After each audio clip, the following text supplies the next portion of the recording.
Somewhere along the unmarked border between Kansas Territory and Missouri, a rancher made a decision that would transform his isolated homestead into the center of one of the most disturbing episodes in American frontier history. What began as a simple act of Christian mercy, offering water to a desperate fugitive, ended with his property surrounded by 300 souls, each carrying secrets that could shatter everything the nation believed about itself. The local authorities buried the incident so completely that no official record exists, yet whispers of what happened in those 48 hours have persisted for over a century and a half. Tonight you'll hear the full account pieced together from private letters, confiscated journals, and testimony that was never meant to see daylight. Before we continue with the story of the rancher who faced an impossible moral choice at the edge of civilization, I need to ask you something. This channel brings you the darkest corners of American history, stories that have been hidden, forgotten, or deliberately erased. If you value uncovering these buried truths, hit that subscribe button and turn on notifications so you never miss an episode. And I'm curious, where are you listening from right now? Drop your state or city in the comments below. Now, let's return to that fateful morning when everything changed. The spring of 1857 found Thomas Harland struggling to maintain his 160-acre claim in the borderlands where Kansas Territory met western Missouri. The land itself seemed determined to reject human settlement, rocky soil that broke plows, winters that killed livestock, summers that baked the earth into something harder than brick. Harland had come west 3 years earlier from Ohio, drawn by promises of cheap land and freedom from the increasingly bitter arguments over slavery that had turned his hometown into a battlefield of rhetoric and occasional violence. He was a slight man, barely 5'1/2" ft tall, with the kind of wiry frame that suggested endurance rather than strength.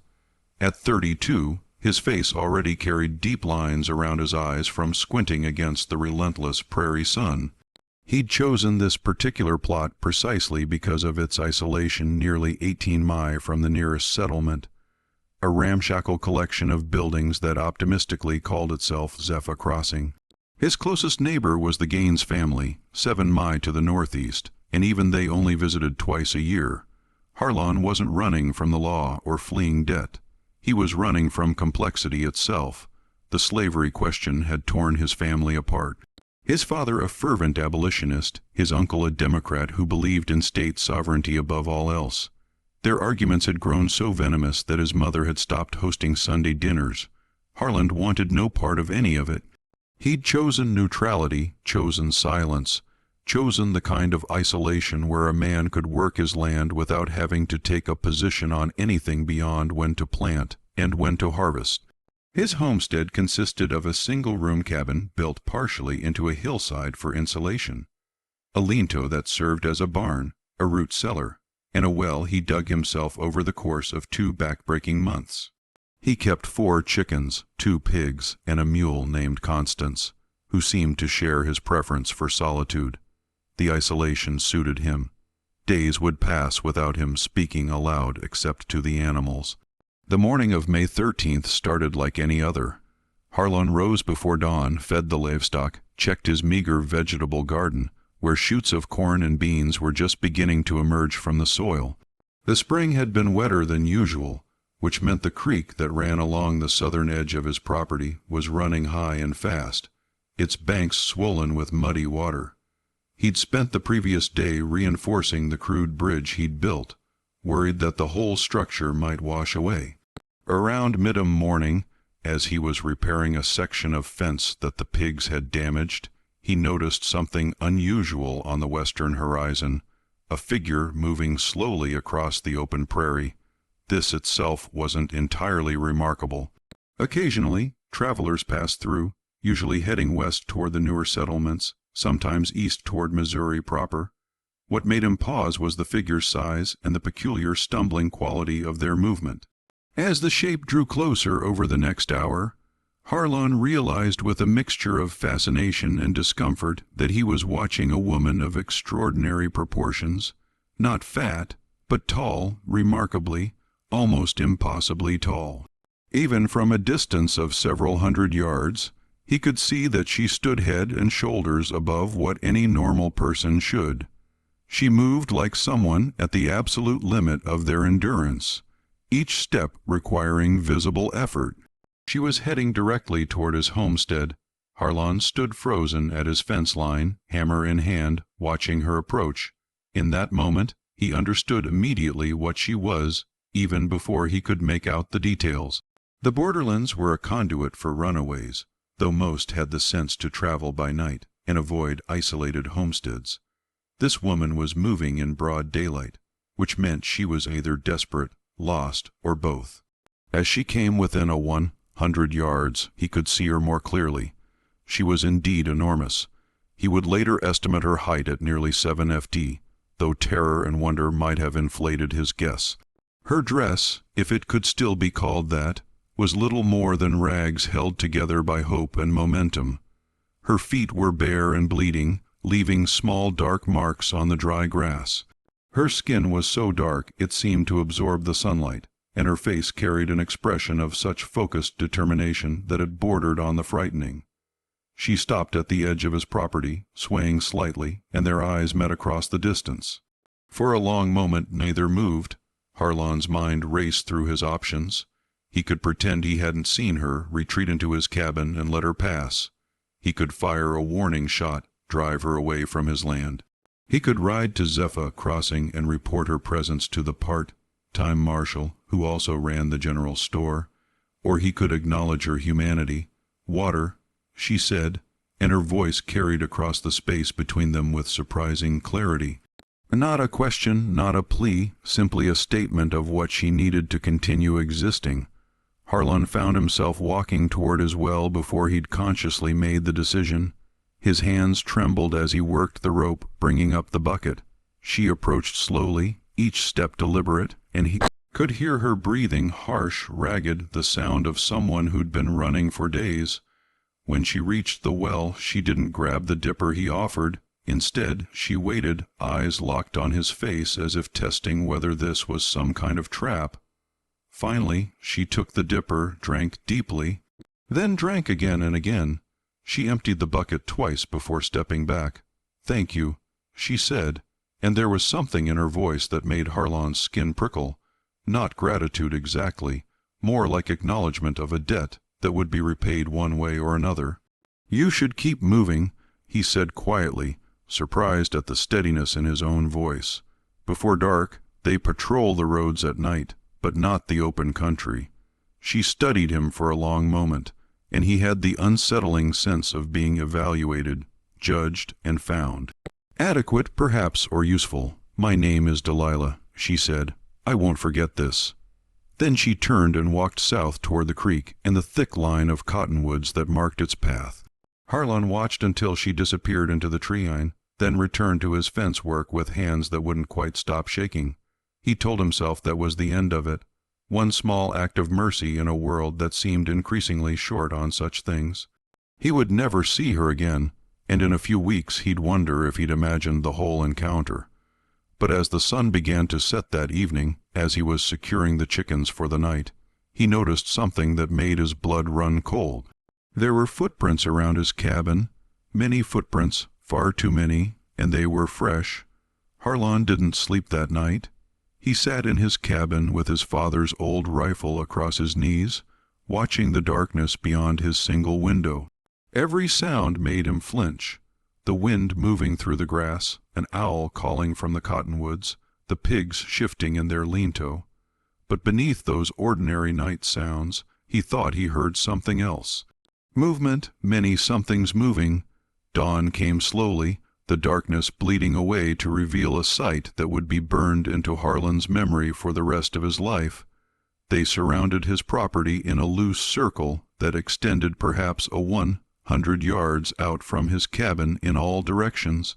Men, women, children, he counted frantically, losing track, starting over. 200, 250, 300, maybe more, all of them dark, skinned, all of them dressed in the remnants of slave clothing or crude substitutes fashioned from whatever they'd managed to steal or salvage during their flight north.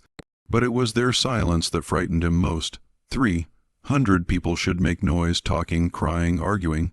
These souls stood in complete silence, watching his cabin with expressions that ranged from desperate hope to something harder, more dangerous. They didn't advance, they didn't retreat, they simply waited. In the center of the group, towering over everyone else, stood Delilah. In the morning light, she looked even more imposing than she had the previous day. Her height gave her a quality that seemed almost biblical, like something from the Old Testament stories his mother used to read. She raised one arm, pointing directly at Harland's cabin, and the gesture had the weight of prophecy. Harland pushed open his cabin door, the hinges screaming in protest. The sound seemed obscenely loud in the pervasive silence. He stepped outside, rifle in hand, but pointed at the ground, and the hundreds of eyes tracking his movement made his skin crawl. "What do you want?" he called out, his voice cracking on the last word. Delilah took 3 steps forward. Even just 3 steps with her stride brought her significantly closer. "You gave me water," she said. "You gave me mercy when you could have turned me in, collected whatever bounty they're offering for my return. That tells me something about your character." "I just gave you water," Harland said, hearing the desperation in his own voice. "That's all. I'm not part of any railway. I don't have resources. I can't help you. We're not asking you to help us move on," Delilah said, and something in her tone made Harland's stomach clench. "We're asking you to help us stay." The words hung in the air, impossible, absurd. 300 people couldn't simply stay in the middle of the Kansas prairie. They would be visible for miles. Slave catchers combed these territories constantly. Sometimes legal authorities enforcing the Fugitive Slave Act. Sometimes freelance hunters looking for bounties. Sometimes owners themselves pursuing their property across state lines. "That's insane," Harland said. "You'd be caught in days, hours maybe. The patrols don't come out here," Delilah interrupted. "You chose this land because it's isolated, no roads nearby, no settlements, the kind of place where a man can disappear if he wants to, the kind of place where 300 people might disappear too if they're careful." A woman stepped forward from the group, older, perhaps 50, with gray threading through her hair and scars on her arms that suggested a lifetime of hard labor. "We've been traveling for 6 weeks," she said, her voice carrying surprising strength. "Started as 12 families who escaped from 3 different plantations in northern Missouri. Others joined us along the way. Every farm we passed, every work gang we saw, people slipped away in the night and followed. We didn't plan to become so many. It just happened." A man spoke up, young, maybe 20, with burns on his neck that looked like someone had extinguished cigars on his skin. "We can't cross into free territory like this, too many of us. The authorities would stop us at any checkpoint, legal or not. But out here in the empty spaces, if we can just wait until the active hunting dies down." "What makes you think I won't turn you in?" Aaron asked, though even as he said it, he knew he wouldn't. He should. The Fugitive Slave Act made it a federal crime to harbor runaways. He could be fined $1,000, more money than he'd see in 10 lifetimes, or imprisoned. His property could be seized, his name would be ruined, but he wouldn't turn them in. Delilah seemed to read this in his face. "Because you're a man who left civilization to escape hard choices," she said softly. "But hard choices find us anyway, don't they? And when they do, we discover what we really are." The sun climbed higher, and still the 300 stood in their silent circle. Harland could see children among them now, babies being held, toddlers clinging to their mothers' skirts, older children with eyes that had seen too much, an elderly man leaning heavily on a walking stick, a pregnant woman, her belly swollen with the promise of life that would be born into either freedom or bondage, depending on what happened in the next few days. "How long?" Harland finally asked. "How long would you need to stay?" Delilah's expression didn't change, but something shifted in her posture. Relief, perhaps, or the release of tension she'd been holding since she first approached his well. "There's a conductor coming through in 2 weeks. Moses, they call her. She has a route that can handle large groups, but she only comes through this area twice a year. We missed her last passage by 3 days. She's our only chance to move this many people safely. 2 weeks, 14 days of hiding 300 people in the middle of open prairie where a single patrol could spell disaster for everyone involved. There are caves, Harland heard himself say about a mile south along the creek. The banks are high there, lots of overgrowth. In the spring flood 2 years ago, I explored them. Large chambers, some going back pretty deep into the hillside. It's not comfortable, but we're not looking for comfortable, the older woman said. We're looking for invisible, and so it began. The strangest, most terrifying 2 weeks of Thomas Harland's life. A period that would test everything he believed about himself and reveal capacities for both courage and horror he'd never imagined possessing. The logistics of hiding 300 people proved far more complex than Harland had imagined during that first impulsive offer. The caves he'd mentioned could shelter perhaps AH-100 red at most, and only if people were willing to pack in tightly to endure darkness and dampness, and the sound of the creek rushing past just outside. The rest would need to scatter through the heavy brush along the waterway, creating makeshift shelters from branches and whatever fabric they could spare. But before any of that could happen, they needed to erase evidence of their presence. Delilah proved herself a natural organizer. She divided the group into work details with calm efficiency. One team focused on smoothing out the grass where hundreds of feet had trampled it, using branches to rake the prairie back into something resembling its natural state. Another group collected every scrap of evidence that people had passed through, discarded rags, lost buttons, anything that might catch a patrol's eye. Harland watched them work with a mixture of awe and growing dread.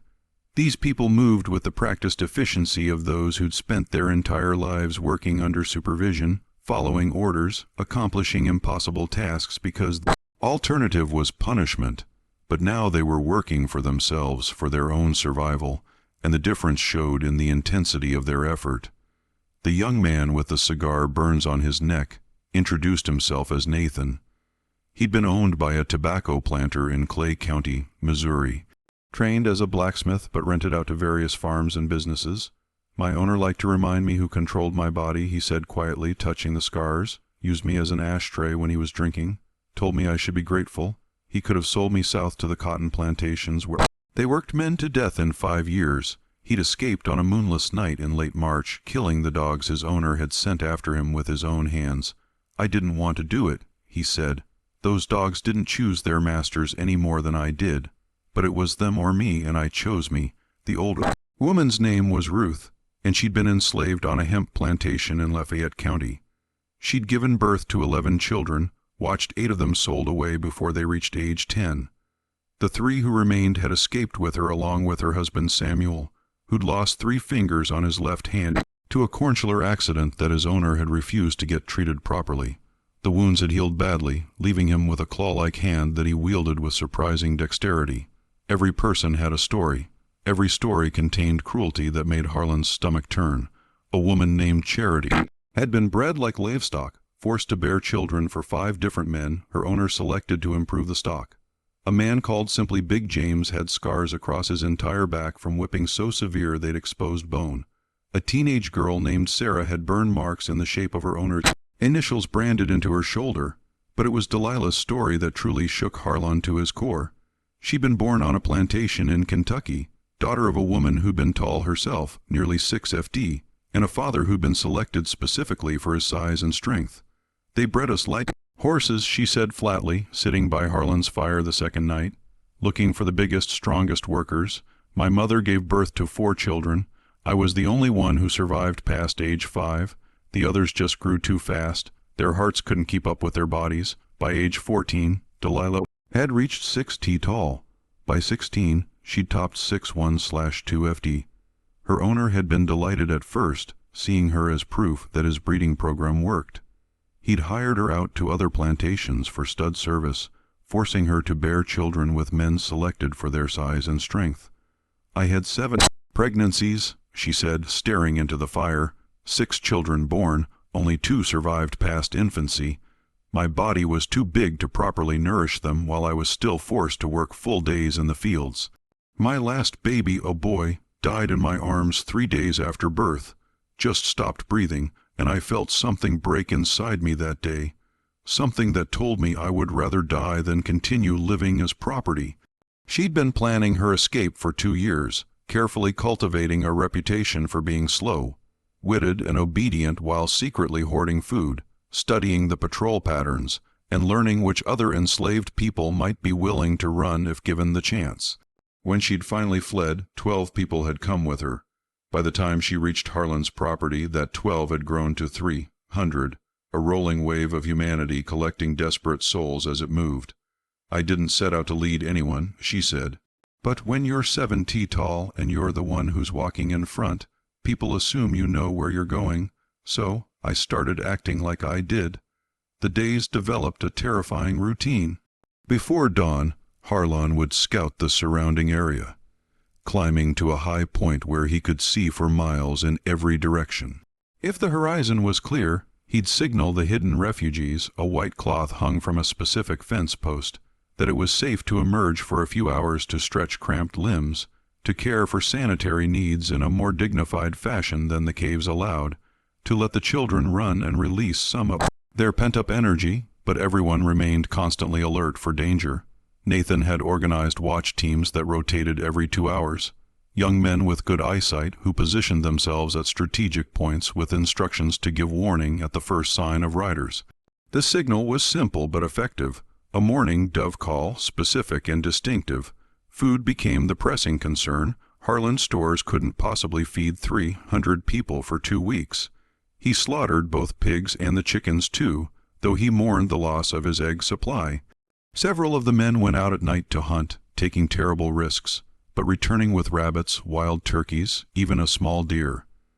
The women organized careful rationing, making sure the children and elderly ate first, then nursing mothers, then everyone else. Water was less of a problem thanks to the creek, though Harland worried constantly about the risk of disease from so many people drawing from the same source. Ruth, who had extensive knowledge of medicinal plants, organized teams to collect herbs and roots she could use to treat the inevitable illnesses that began to appear. A child developed a terrible cough that wouldn't break. An elderly man's leg wound from the journey turned septic, and Ruth worked for 3 days to save the limb, finally succeeding through some combination of puces and prayer. Harland found himself drawn into their community despite his instinct for isolation. He'd spent 3 years avoiding human connection, and now he was surrounded by hundreds of people whose lives depended on his continued silence and support. It should have been suffocating. Instead, he found himself sitting around their carefully concealed fires at night, listening to their stories, sharing his own more limited experiences. The children were simultaneously the greatest joy and the deepest source of anxiety. Despite their circumstances, they found ways to play, creating games from nothing, laughing in ways that terrified the adults who constantly had to shush them. One little girl, maybe 4 years old, attached herself to Harland, following him around during the safe hours, asking endless questions about his mule, his cabin, the prairie itself. Her name was Lily, and she'd been born into slavery in Missouri, just like her parents. She had no concept of freedom, didn't understand what they were running toward, only that everyone seemed frightened and hopeful in equal measure. When Harland asked her what she wanted to be when she grew up, she looked at him with confusion, as if the question made no sense. "I'll be what my master tells me to be," she said simply, and Harland had to turn away before she could see the tears in his eyes. 1 week passed, then 10 days. The constant tension began to wear on everyone. Tempers grew short. Arguments broke out over trivial matters, the distribution of food, the rotation of cave space, whether children should be allowed to play outside the shelters even during safe hours. Delilah mediated most disputes with a combination of common sense and sheer physical presence. When she said a matter was settled, people generally accepted it.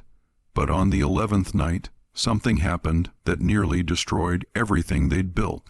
The patrol came from the east, following the creek bed in a direction Harland hadn't anticipated. 4 riders moving slowly through the darkness, clearly searching for something specific. Nathan spotted them first and gave the dove call, and 300 people melted into the landscape with practiced speed that spoke to generations of learning how to become invisible. Harland stood by his cabin, forcing himself to breathe normally. As the riders approached, He recognized one of them, a man named Cobb, who ran a freight business out of Zephyr Crossing and supplemented his income by hunting runaways for the bounties. The others were strangers, hard-faced men with rifles across their saddles and the look of people who'd turned cruelty into a profession. Evening, Cobb called out, reining in his horse about 20 yards from Harland's door. "Didn't expect to find anyone living way out here." "You knew 3 years," Harland said, keeping his voice level. "Homestead claim. Haven't gotten around to filing all the proper papers yet, but the land's mine by right of improvement." Cobb nodded slowly, his eyes scanning Harland's property with uncomfortable intensity. "You seen any colored folks come through here? Large group, maybe. We're tracking a bunch of runaways, probably 50 or so. Got word they were heading west toward the territory. 50. They thought they were hunting 50 people, not 300. Someone's intelligence was badly out of date, which meant the full scale of the escape hadn't been reported yet, probably because the various owners hadn't yet compared notes, hadn't realized their individual losses were part of a much larger exodus. "Haven't seen anyone," Harland said. "Like you said, I'm pretty isolated out here. Don't get many visitors." One of the other riders, a man with a scarred face and cold eyes, kneed his horse forward. "Mind if we take a look around just to be sure?" This was the moment Harland had dreaded since the whole thing began. If they searched thoroughly, they'd find signs. Impossible not to, with 300 people living within a mile radius, trampled grass. Hidden paths to the creek, evidence of fires, waste disposal, the simple wear and tear that many humans inevitably left on a landscape. "I do mind, actually," Harland said, and saw Cobb's eyes narrow. "This is my property, legally claimed, and I've got rights. You have no authority to search with that proper cause, and me telling you I haven't seen anyone should be sufficient." "That's an interesting position to take," the scarred man said softly, "for someone with nothing to hide." "It's the position any free man should take," Harland replied when faced with people trying to violate his property rights. "We fought a revolution over this kind of thing, if memory serves." Cobb held up a hand forestalling whatever his companion had been about to say. "Now, let's all stay calm here. Mr. Harland, Thomas Harland. Mr. Harland, we're just doing our jobs. The Fugitive Slave Act makes it a federal crime to harbor runaways. We have legal authority to search any place we have reasonable suspicion. And what's your reasonable suspicion based on that I happen to live in the general direction some slaves might have traveled? By that logic, you could search every property between here and Canada." Tension stretched out.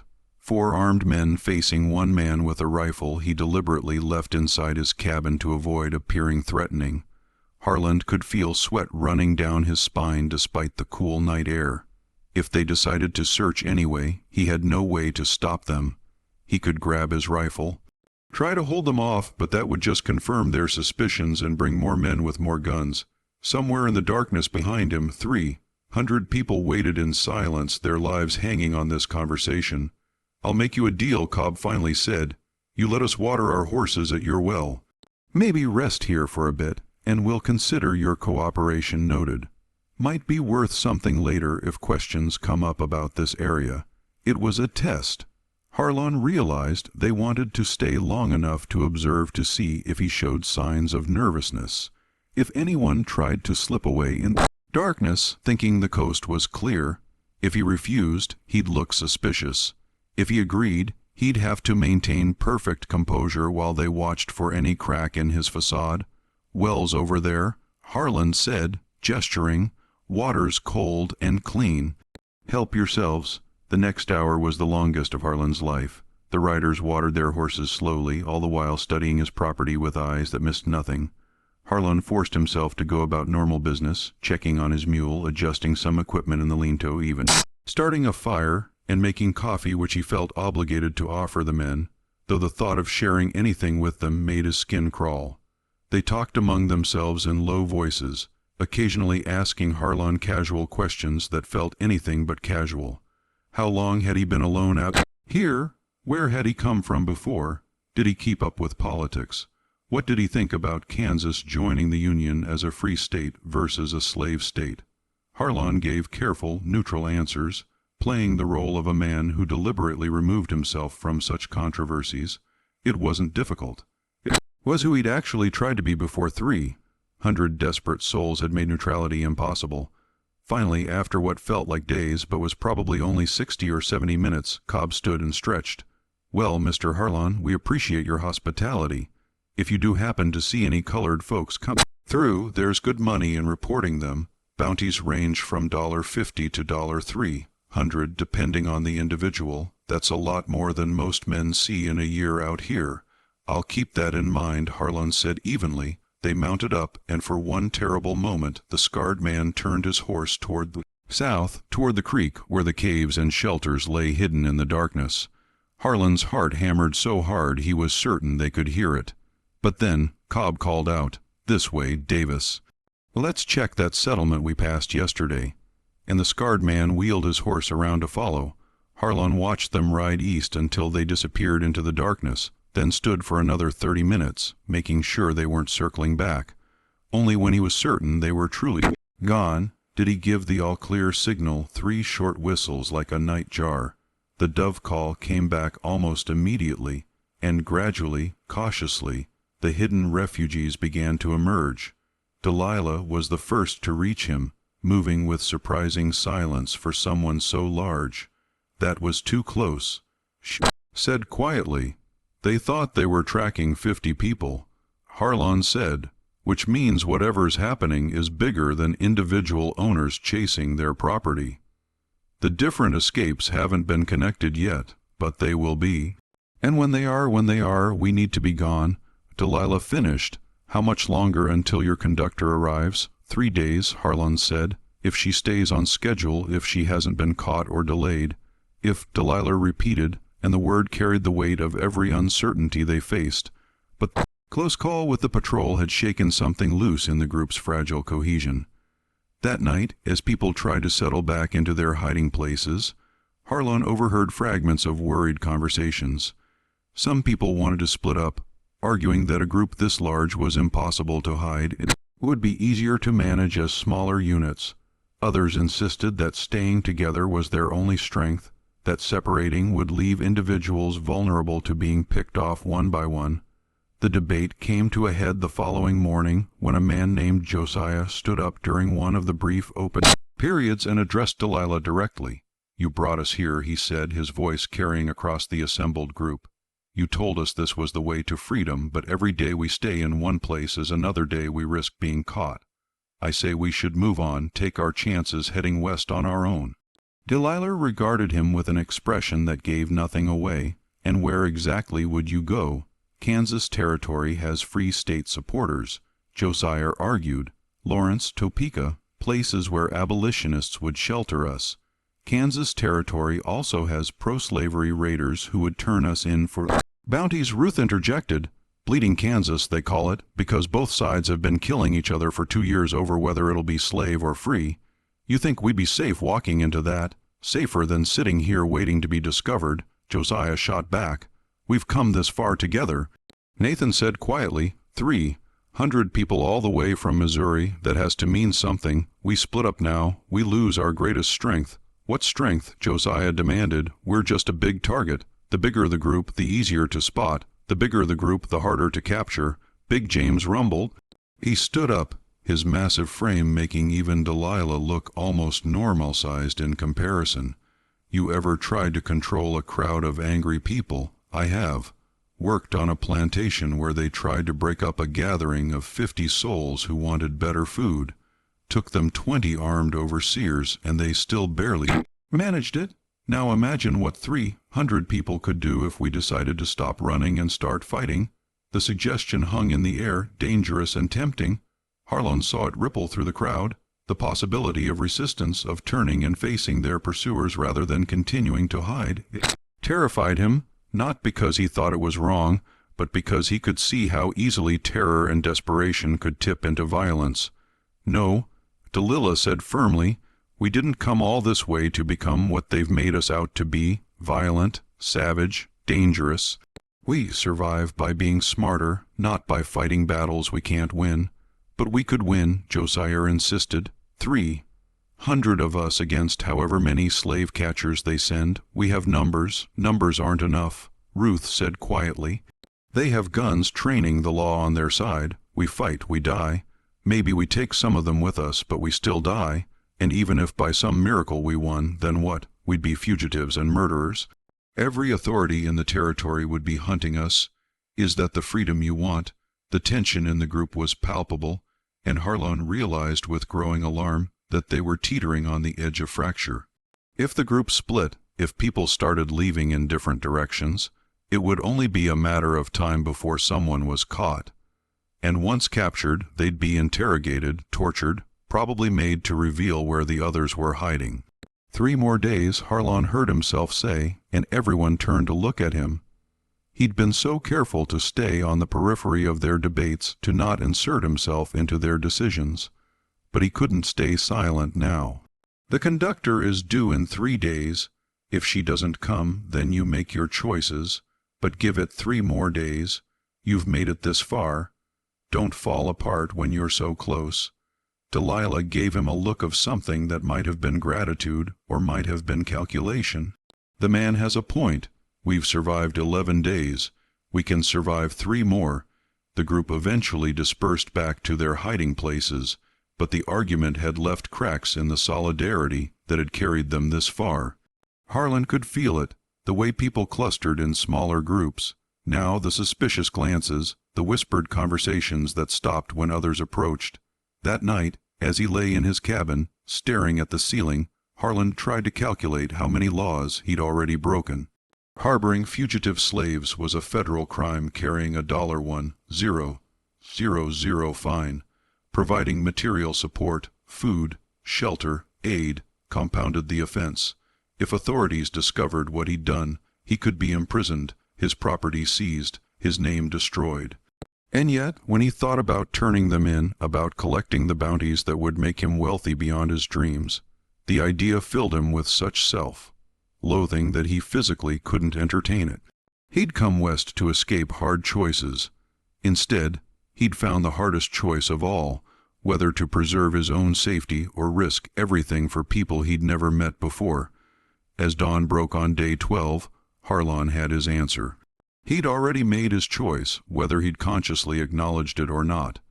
The moment he'd given Delilah water, he'd committed himself to this path. All that remained was seeing it through to whatever end awaited them. Day 12 brought a development that sent ripples of barely contained panic through the hidden refugees. One of the scouts, a young man named Isaac, who'd positioned himself on the high ground to the north, came running back to the encampment in broad daylight, breaking every protocol about remaining hidden during sunup hours. Riders, he gasped out, at least 20 of them, maybe more, coming from the east, spread out in a line like they're sweeping the territory. 20 riders meant a coordinated search party, not just a random patrol. It meant someone had put together enough clues to know a large group was in the area, even if they didn't know the exact numbers. Delilah's face went absolutely still. How far? Maybe 3 m, moving slow, checking every draw and creek bed. How long until they reach us? 2 hours, maybe 3 if they stay thorough.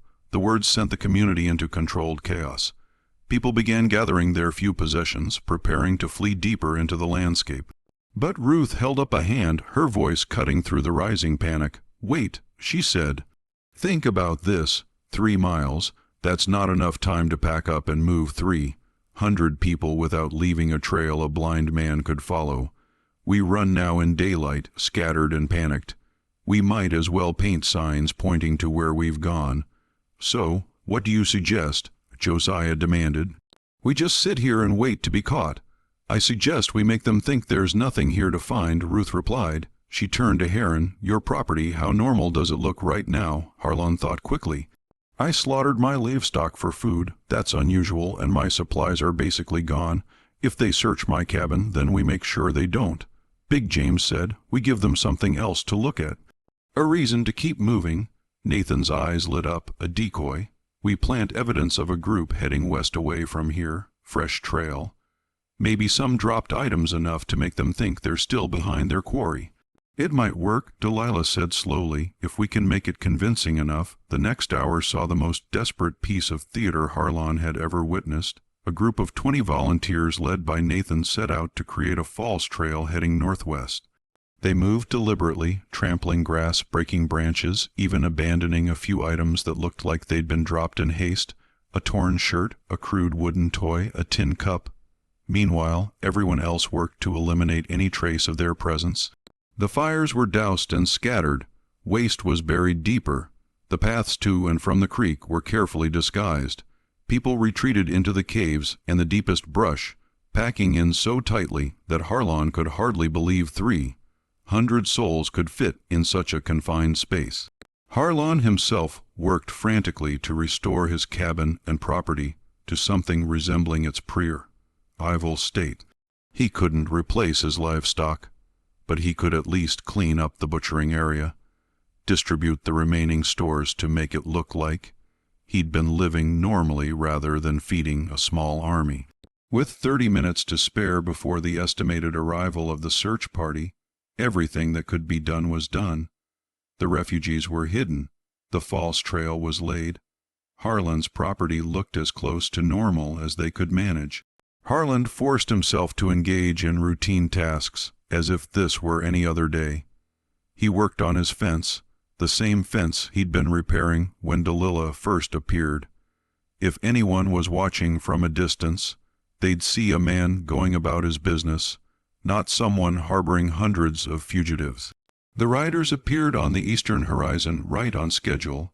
Harland counted them carefully, 23 men, all armed, moving in a coordinated line that suggested military experience. Several wore the kind of hard-worn clothes that marked them as professional slave catchers. Others had the look of local men recruited for the hunt, farmers and merchants who saw easy money in capturing human beings. Leading them was a man Harland didn't recognize at first. Tall, lean, with iron gray hair and a face that looked like it had been carved from granite. He rode with the confidence of someone accustomed to authority, and when he raised his hand to halt the line about 100 yards from Harland's cabin, the other riders stopped instantly. He spurred his horse forward, approaching alone. As he drew closer, Harland felt his stomach drop. He recognized the man now, Colonel Martin Grayson, a former military officer who'd made a fortune in the slave trade after leaving the army. Harland had seen his name in newspapers, always in connection with high-profile captures or the suppression of slave rebellions. This wasn't just a search party.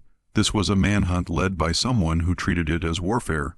"You, the owner of this property," Grayson's voice was clipped, military precise, "Thomas Harland. This is my homestead, Colonel Martin Grayson. I'm leading a federal operation to recover stolen property. We have reliable information that a large group of fugitive slaves passed through this area within the past 2 weeks. What can you tell me about that?" Heron kept his voice steady. "Already answered these questions for a patrol that came through a few days ago." "Haven't seen any large groups. Haven't seen anyone at all except you." Grayson's eyes narrowed. "What patrol?" "Man named Cobb out of Zephyr Crossing. 3 others with him. Cobb." Grayson said the name like it tasted bad. "A local bounty hunter, not part of my operation."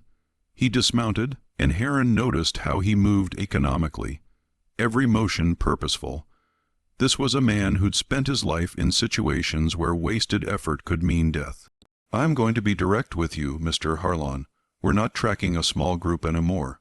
We've connected at least 9 separate escape incidents from 3 different counties in Missouri. We're looking at somewhere between 200 and 300 missing slaves, representing a total value of over $100,000. That's more than just property loss. That's economic warfare. 200 to 300 they knew, or at least they suspected. That's a lot of people," Harland said carefully. "Hard to imagine hiding that many in open country like this." "Exactly what I thought," Grayson said, "until I started tracing the route. They're staying off the main paths, avoiding settlements, moving through the empty spaces. Your property is exactly the kind of empty space they'd seek out. Isolated, no neighbors, perfect place to rest and regroup. It's also perfect for someone who wants to be left alone," Harland countered, "which is why I'm here. I came west to escape politics and controversies. Finding myself in the middle of one wasn't part of the plan." Grayson studied him for a long moment. "You mind if I search your property?" "I'd prefer you didn't." "That's not a no." It's an expression of my rights as a landowner, Harland said. You want to search? Show me a warrant signed by a federal judge. The Fugitive Slave Act gives me authority to search when you have probable cause, Harland interrupted. My saying I haven't seen anyone isn't probable cause. It's the opposite of probable cause. Behind Grayson, the line of riders had been spreading out, and Harland realized with cold certainty that this conversation was partially a distraction. They were positioning themselves to search whether he consented or not. Just when we thought we'd seen it all, the horror in the Kansas borderlands intensifies. If this story is giving you chills, share this video with a friend who loves dark mysteries. Hit that like button to support our content, and don't forget to subscribe to never miss stories like this. Let's discover together what happens next. Grayson seemed to come to a decision. Here's what's going to happen, Mr. Harland. My men are going to conduct a thorough search of this area. You can cooperate and possibly earn yourself some consideration if questions arise later. Or you can obstruct and guarantee that you'll face federal charges. Your choice. Before Harland could respond, one of the riders called out, "Cannell, fresh trail here heading northwest." Grayson's attention snapped toward the voice. "Show me." They rode toward the false trail Nathan's group had laid, and Heron forced himself to stay calm, to keep working on his fence, as if the outcome of this search didn't determine the fate of 300 human beings. He could see several riders dismounting, studying the ground, pointing out details to Grayson. The conversation carried across the distance, fragments reaching Harland's ears. Definitely recent, at least 20, maybe 30 in this group. Heading toward the Kansas River Valley, one of Grayson's lieutenants rode back to the main group. "Colonel's orders. We're following this trail. Looks like they've only got a few hours lead on us." The relief that flooded through Harland was so intense, it left him elated. They were taking the bait, they were leaving. But then Grayson himself rode back, and something in his expression made Harland's relief evaporate. "I'm leaving half my men here," Grayson said quietly, "to search this property thoroughly while I pursue that trail, because something doesn't sit right with me, Mr. Harland. A trail that's convenient, appearing exactly when we show up, that feels staged. I wouldn't know anything about that," Harland said, his mouth dry. "I'm sure you wouldn't." Grayson turned to address the men he was leaving behind. "Search every structure, every outbuilding, every cave, and draw within 2 mi. If you find evidence of recent large-scale habitation, send a rider to catch up with my group. If this property is clean, you can join us on the trail." He spurred his horse, and 12 riders followed him northwest, but 11 remained, spreading out across Harland's property with rifles ready and eyes that missed nothing. The search began systematically. They started with Harland's cabin, tearing through his meager possessions, checking under floorboards, examining every corner. They moved to the lean-to, then began working their way south toward the creek, toward the caves. Harland stood frozen, calculating distances and time. The caves were perhaps 20 minutes' walk at a normal pace. Searchers were being thorough, which would slow them down, but not by much. An hour maybe, possibly 2 if they were extremely methodical. He had to warn the hidden refugees somehow, had to give them a chance to scatter deeper into the landscape before the searchers reached them. But how could he do that without revealing his knowledge of their location? The answer came from an unexpected source. One of the searchers, a younger man who didn't have the hard edge of the professional slave catchers, approached Harland as the others began moving toward the creek. "This must be difficult for you," the man said, "having your property invaded like this. It's not pleasant." Harland agreed carefully. "I'm Joseph Brennan. I own a dry goods store in Missouri. Got recruited for this because they needed numbers. To be honest, I'm not comfortable with the whole thing. These are people we're chasing, not animals." Harland studied him, trying to determine if this was some kind of test. "Then why are you here?" "Because the law is the law," Brennan said, but his voice lacked conviction. "And because my business depends on staying in good standing with the local authorities. Sometimes you do things you're not proud of because the alternative is worse." "I understand that," Harland said quietly. Brennan looked toward the creek where the other searchers were beginning to fan out. "If there were people hiding in those caves, they'd hear us coming from pretty far off. The way voices carry along the water, the sound of horses, men talking. They'd have warning enough to slip away deeper into the landscape before we found any evidence. He said it casually, as if making an observation about nothing important, but his eyes met Harland's with deliberate meaning. I imagine that's true, Harland said carefully. Sound does carry along the creek, especially if someone was to say fire a rifle shot signal they were hunting. That would carry a long way, give anyone in the area plenty of warning to clear out. They stared at each other for a long moment. I should probably check my property line to the west, Harland said slowly. Make sure none of your people accidentally cross onto my neighbor's land and cause a whole other territorial dispute. That sounds wise, Brennan agreed. And if you happen to spot any game while you were riding your property, well, a man's got to eat. Harland saddled Constance and rode west at a measured pace, visible to anyone watching. When he'd gone far enough that a shot wouldn't seem to be directed at the searchers, he raised his rifle and fired into the air. The sound echoed across the prairie, rolling toward the creek, where 300 people waited in darkness. A sound that meant danger, a sound that meant run. He fired twice more, spacing the shots to make it seem like he was tracking game. Then he turned Constance and rode back toward his cabin, his heart hammering so hard he could feel it in his throat. By the time he returned, the searchers had reached the caves. He could see them entering, torches held high, voices calling out as they explored the chambers. He forced himself to breathe normally to show no reaction. They emerged an hour later, frustrated but empty-handed. Nothing, one of them reported. Some signs of animals denning in there, but no evidence of people. Check the brush along the creek, another ordered. They could be hiding in the undergrowth. They searched until dark, finding only traces that could have meant anything.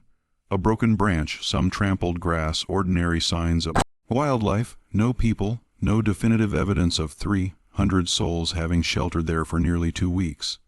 As nightfall, the searchers finally gave up and prepared to ride out to join Grayson's group on the trail. Before leaving, their leader, a hard-faced man named Webb, stopped his horse next to where Harland stood. You're either the luckiest man in Kansas territory, Webb said quietly, or the smartest. Either way, this isn't over. When they figure out the trail is a decoy, they'll be back. And next time, they won't be as polite about searching. Then they were gone, riding into the darkness, and Harland was alone on his property for the first time in 12 days. He waited an hour to be certain they were truly gone. Then he walked to the creek in the darkness and gave the all-clear signal. Nothing happened. He waited, called out softly. Still nothing. It took him another hour of searching before he finally found them. They'd scattered into the deepest parts of the landscape, hiding individually or in small family groups, spreading out so widely that no search party could possibly find them all. Slowly, cautiously, they writhed, not at the caves. Those were too dangerous now, but in a dozen different locations along several miles of creek. The community that had been 300 strong was now fragmented into smaller units that could move independently if needed. Harland found Delilah with a group of about 40 people sheltering in a particularly dense thicket of undergrowth. The warning shot, she said. That was you, he nodded. You saved us again. Someone helped, Harland said, thinking of Brennan's careful words. Not everyone hunting you believes in what they're doing. But they're doing it anyway, Delilah said, which makes them just as dangerous as the true believers. She was right, and Harland knew it. Good intentions from men like Brennan didn't change the fact that they'd still capture and return human beings to slavery if given the chance. One more day, he said. The conductor is due tomorrow night. You just have to hold on for one more day. But even as he said it, Harland wondered if one more day would be enough. Grayson would realize the trail was false soon enough, and when he did, he'd be back with even more men and even more determination to find his stolen property. The end game was approaching, and Harland had no idea if any of them would survive it. The 13th day dawned gray and cold, with clouds moving in from the west that promised rain by evening. Harland watched the weather with mixed feelings. Rain would help hide the refugees' presence, washing away scent trails and covering sounds, but it would also make travel more difficult, turning the prairie into sucking mud that would slow any escape attempt. He'd spent the night riding between the scattered groups, carrying messages from Delilah, trying to keep the fragmented community connected. They were stretched along almost 3 miles of creek now, broken into units. It's small enough to hide effectively, but large enough to provide mutual protection. The original plan of staying together until the conductor arrived had been abandoned. Now they'd gather only at the last moment when it was time to move. If the conductor actually came, Harland had been turning that doubt over in his mind constantly. He'd never met this Moses that Delilah spoke of with such reverence. Didn't know her real name, her methods, whether she was even still alive. For all he knew, she'd been captured weeks ago, and Delilah's faith in her arrival was built on nothing but desperate hope. Around noon, as dark clouds continued to build in the west, Nathan arrived at Harland's cabin at a dead run. "They're back," he gasped out. "Grayson and his men coming from the northwest. They must have figured out the trail was a decoy. How many? All of them, and they've picked up more. I counted at least 30 riders, maybe more, 30 armed men against 300 unarmed refugees, most of them women and children. It wouldn't even be a fight. It would be a roundup. We need to scatter," Harland said. "Get as far from here as possible before they arrive." "Too late for that," Nathan replied. "They're less than a mile out, moving fast. They'll see anyone trying to run across open prairie." Harland's mind raced through options, rejecting each one as quickly as it formed. They couldn't hide. Grayson would search every inch of the landscape this time. They couldn't run, not in daylight with riders who could move 10 times faster. They couldn't fight. Actually, maybe they could. The thought emerged fully formed, terrible and compelling. 300 people cornered and desperate, facing men who saw them as property rather than human beings. It would be suicide for most of them, but for some it might create enough chaos and confusion to allow escape. Delilah must have been thinking along similar lines. She appeared from the direction of the creek, moving with that distinctive loping stride that covered ground faster than seemed possible. Big James and Ruth were with her along with about 50 others. "We can't all escape," she said without preamble. "Not from 30 armed riders, but some of us might if we create a diversion." "What kind of diversion?" Harland asked, though he already knew the answer. "The kind where some of us stand and fight while others run." "That's murder," Harland said. "They'll cut down anyone who resists. They're going to capture us anyway, Big James. This way, at least some of us go free. The children, the pregnant women, the elderly who couldn't survive being dragged back in chains." The arithmetic was brutal but undeniable. Sacrifice the strong to save the weak. The old resistance mathematics that enslaved people had been forced to calculate for generations. There might be another way, a voice said, and they all turned to see Joseph Brennan standing at the edge of Harland's property. The store owner who'd given Harland the warning the previous day. He was alone, having apparently separated from the main search party. "What are you doing here?"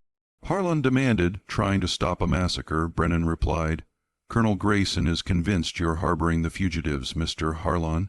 He's planning to make an example, burn your property, have you arrested for federal crimes, and conduct a search so thorough that a field mouse couldn't escape detection.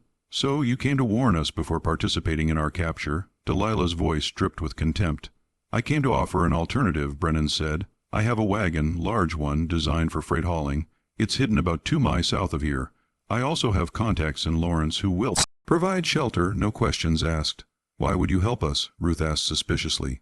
Brennan was quiet for a long moment. "Because my sister was married to a free black man in Illinois. They had 2 children. 3 years ago, she and her family were kidnapped by slave catchers who claimed her husband was a runaway and her children were therefore property. It was a lie. He had free papers going back 2 generations. But by the time the legal system sorted it out, my sister was dead from abuse she suffered on the plantation they'd been sold to, and her children had disappeared into the slave markets of New Orleans. He met their eyes, each in turn. The law failed my family. I won't be part of the same system failing anyone else if I can prevent it. 1 wagon can't move 300 people, Nathan pointed out. No, Brennan agreed, but it can move 50, maybe 60 if people pack tight. The ones who'd be easiest to identify and recapture, children, women, anyone who stands out. The rest of you would need to scatter and take your chances on foot. It wasn't a perfect solution. It wasn't even a good solution, but it was better than anything else available. Delilah looked at Harland. "What do you think?" "I think we're out of time to debate options," Harland said, pointing to the eastern horizon where dust was rising from approaching riders. "Grayson's almost here. The next 30 minutes were controlled chaos. Delilah and Ruth organized the children, identifying those young enough to need help and old enough to stay quiet under stress. Pregnant women, nursing mothers, the elderly and infirm, anyone who would slow a group on foot or be easily identified and recaptured. Brennan led them south to where his wagon waited, a massive freight hauler with false sides that created hidden compartments. The children were loaded first, packed in tightly, warned that any sound could mean death for everyone. Then the women and elderly, filling every available space until 63 people had been concealed in a wagon that looked from the outside to be carrying nothing but ordinary freight. "There's a checkpoint on the road to Lawrence," Brennan said quietly. "Federal marshals enforcing the Fugitive Slave Act. I'll get you past it. I have documentation and a reputation as a reliable trader, but after that, you're on your own." "Thank you," Delilah said simply. "Whatever your reasons, thank you." Brennan nodded, climbed onto the wagon seat, and set off south at a pace that looked casual but covered ground quickly. Within minutes, the wagon had disappeared over the horizon. That left approximately 240 people who would need to scatter on foot and hope that darkness and determination would be enough to see them through. Harland found himself standing with the group that had chosen to stay and fight if necessary to buy time for the others. About 30 men along with Delilah and a handful of women who'd refused to take shelter in the wagon. They were armed with rocks, with improvised clubs fashioned from tree branches, with farm tools they'd collected during their journey against 30 men with rifles. They would last perhaps minutes, but minutes might be enough. Grayson's riders appeared on the eastern horizon at a full gallop, clearly past the point of pretending this was anything other than a manhunt. They rode straight toward Harland's property, and Harland could see Grayson at their head, his face set in lines of grim determination. The colonel reined in his horse 50 yards from where Harland stood. The 30 fighters arrayed behind him. Grayson's eyes widened slightly at the sight of so many black faces openly visible, no longer hiding. "So," Grayson said quietly, "here we are at last. Here we are," Harland agreed. "That's a lot of property you're harboring, Mr. Harland, by my account. You're looking at violations of the Fugitive Slave Act sufficient to put you in prison for the rest of your natural life." "These aren't property," Harland said. "They're people, and I'm not harboring them. They're free to come and go as they please." Grayson's expression didn't change, but something shifted in his posture. "You understand, I have to take them into custody." "You understand we're not going to let that happen without a fight. You're outnumbered and outgunned." "True," Delilah said, stepping forward, "but you're not rounding up cattle, Colonel. You're trying to capture human beings who would rather die than go back. So the question becomes, how many of us are you willing to kill to enforce a law that treats people like property?" It was a calculated gamble. Dead slaves had no value. Grayson's clients wanted their property returned alive and able to work. Mass slaughter would defeat the entire purpose of the recovery operation while creating a public relations nightmare that would echo through the increasingly hostile debate over slavery's future. Grayson seemed to recognize the trap. "I don't want violence." "Then leave," Harland said. "Turn around and ride away. Let these people be. You know I can't do that. Can't or won't." Thunder rumbled in the west, and the first drops of rain began to fall. The weather was turning right on schedule. In another hour the prairie would be soaked. Visibility would drop and tracking would become nearly impossible. "I'm going to give you one chance." Grayson said, "You all surrender peacefully. Return to your lawful owners, and I guarantee no one will be harmed in the process. You resist, and my men have authorization to use whatever force necessary to effect the capture. Your force against our desperation," Big James said. "Let's see how that mathematics works out." The rain began falling harder. Harland could see Grayson calculating, weighing his options. A fight here would be bloody and public with witnesses who could testify to excessive force. It would complicate the legal proceedings, might even create sympathy for the fugitives among the increasingly powerful abolitionist movement. But if Grayson left empty-handed, his reputation would be destroyed. He'd be seen as the military officer who'd let 300 slaves slip through his fingers. The standoff stretched out, rain falling steadily now, turning the ground to mud. The riders shifted uncomfortably in their saddles, rifles ready but pointed skyward. The fighters stood their ground, armed with desperation and improvised weapons, ready to die if necessary. And then from the south, a voice called out strong, clear, cutting through the sound of falling rain. "Y'all having a party out here and didn't invite me. I'm hurt." Everyone turned. A woman stood on the horizon, small and slight, maybe 5 feet tall, dressed in clothes that could have belonged to either gender. She was black, middle-aged, with a face that suggested she'd seen everything the world had to throw at her, and remained singularly unimpressed. Moses, Delilah breathed. The woman, the legendary conductor whose arrival they'd been waiting for, walked forward with the kind of confidence that suggested she owned every inch of ground she walked on. She carried a rifle with the ease of someone who knew exactly how to use it, and something in her eyes made even Colonel Grayson pause. "Harriet Tubman," Grayson said slowly, "there's a reward for your capture that would make me rich." "There's been rewards for my capture for years," she replied. "Yet here I stand, free as the day I was born. Curious how that works." She looked past him to the assembled fugitives. "Y'all ready to move? I got a route cleared, safe houses waiting, and about 6 hours of good darkness once this storm settles in." "But we need to leave now." "You're not taking anyone anywhere," Grayson said, but there was uncertainty in his voice now. "You going to stop me?" Tubman asked. "You and your 30 riders against me and my reputation." "Because I guarantee you, Colonel, the moment you shoot me, you become the man who killed Harriet Tubman. Your name goes down in history alongside the worst villains of this whole ugly business. Is that really how you want to be remembered?" The rain fell harder, and in the distance thunder rolled across the prairie. Grayson sat on his horse, visibly torn between duty and self-preservation, between the law and the growing awareness that history was shifting beneath his feet. Finally he spoke. "I can't just let you walk away with 300 people. 240, Tubman corrected. The rest already gone. Safe by now, I'd wager. And you're not letting me do anything, Colonel. I'm doing it whether you like it or not.